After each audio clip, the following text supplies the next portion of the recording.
त्या पुस्तकातली मी गोष्ट सांगते तुम्हाला. श्यामची आई. हा, श्यामची आई पुस्तकातली गोष्ट सांगणार आहे. पहिली गोष्ट आहे, हा त्याच्या अगोदर श्यामची आई पुस्तक कोणी लिहिलं? साने गुरुजी. साने गुरुजींनी. पहिली गोष्ट आहे सावित्री व्रत.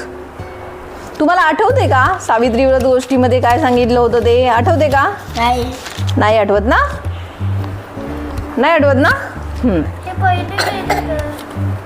पहिली गोष्ट आहे ही श्यामची आईची. सावित्री व्रत गोष्टीचं नाव काय आहे? सावित्री व्रत. हां, मग ऐका, गोष्ट ऐका. श्यामची आई असते, ती आजारी असते, आजारी पडलेली असते, तिचे हात पाय सगळं दुखत असतं. मग श्याम म्हणतो आईला, आई काय झालं तुला? मी तुझे पाय दाबू का? मग श्यामची आई म्हणते, अरे किती वेळ तू तरी पाय दाबणार आहेस? माझं हे रोजचंच दुखणं आहे, किती वेळ तू तुझे हात दुखतील माझे पाय दाबून दाबून, नको दाबूस. पण माझं तुझ्याकडे एक काम आहे की आज सावित्री व्रत म्हणजे वटसावित्री माहिती आहे ना, वडाच्या झाडाला प्रदक्षिणे घालतात ते, हां ते सावित्री व्रत आहे. मग मी तर आजारी आहे, आजारी असल्यामुळं मला तर काही फेऱ्या मारायला होणार नाही आहे.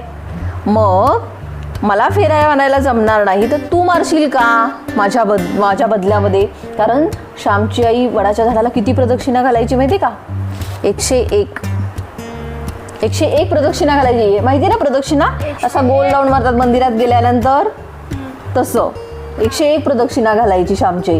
मग ती आजारी असते ना, मग आजारी असल्यामुळं ती श्यामला म्हणते, श्याम माझ्याऐवजी तू प्रदक्षिणा घालशील का?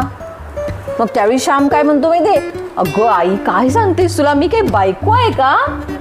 सगळे मला शाळेतले चिडवतील बायको बायको म्हणून, हे तर बायकांचं काम आहे आणि मग मला नाही, मी नाही घालणार. मग श्यामच्या आईला वाईट वाटतं की आईनं काम सांगितलंय आणि श्याम असं म्हणतोय म्हणून. मग श्यामच्या आईमध्ये, राहू दे, तुला नाहीच घालायचे ना, नको घालूस तू, मीच आजारी आहे, काठी टेकवत जाईन झाडाजवळ आणि घालीन माझ्या 101 प्रदक्षिणा. काय होईल जास्तीत जास्त, चक्कर येऊन पडेन, मग तुलाच जेवण मिळायचं नाही. मग श्यामची आई रागात अशी म्हणते. मग श्यामला असं वाटतं, अरे बापरे आपण आपल्या आईला दुखवलं. मग श्यामला मनामध्ये खूप वाईट वाटतं. मग श्याम काय म्हणतो, श्याम म्हणतो, नाही आई असू दे, तुला जर एवढा त्रास होणार असेल तर मी मारतो प्रदक्षिणा म्हणून, माझ्या आईनं सांगितलेलं काम आहे ना, तर मी प्रदक्षिणा घालतो. मग श्यामची आई काय करते, व्यवस्थित बसा, हे तुम्ही असं केलं तो काय करणार, हा काय करतो, श्यामची आई काय करते, 1 प्रदक्षिणा घालते आणि मग नंतर राहिलेल्या प्रदक्षिणा कोण घालतं, सीतांशू, श्याम घालतो. श्यामची आई मग श्यामला म्हणते ना की असू दे, मी चक्कर येऊन पडेल. मग श्याम स्वतः येतो, श्यामची आई 1 प्रदक्षिणा घालते आणि बाकीच्या प्रदक्षिणा सगळ्या श्याम पूर्ण करतो. मग श्यामची आई घरी आल्यानंतर म्हणते, श्याम आईचे काम करायला कसली रे लाज, आणि हे तर देवाचं काम आहे.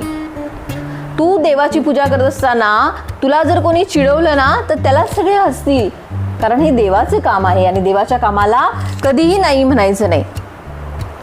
काम कुणाला कुठलं लाजायचं, तर चुकीचं काम करायला लाजायचं, पाप करायला लाजायचं, पण देवाचं काम करायला कधीही लाजायचं नाही, असं श्यामची आई त्याला समजून सांगते. आवडली का गोष्ट? हो. हा, आता सांग श्रियांश, सांग काय सांगितलं श्यामच्या आईने या कथेमध्ये? देवाच्या गोष्टीला घाबरायचं नसतं. हा, तू सांग, आधी सांग काय सांगितलं. आता झालंय आपलं सावित्री व्रत मध्ये श्यामच्या आईनं श्यामला काय सांगितलं? घाबरायचं नसतं. कुठलं काम करताना? देव बाप्पाचं काम, आईचं काम करत असताना नाही म्हणायचं नाही. चुकीचं काम करत असेल तर नाही म्हणायचं. दुसऱ्याची वस्तू घ्यायची नाही, आपल्यामुळं कुणाला त्रास होईल असं वागायचं नाही.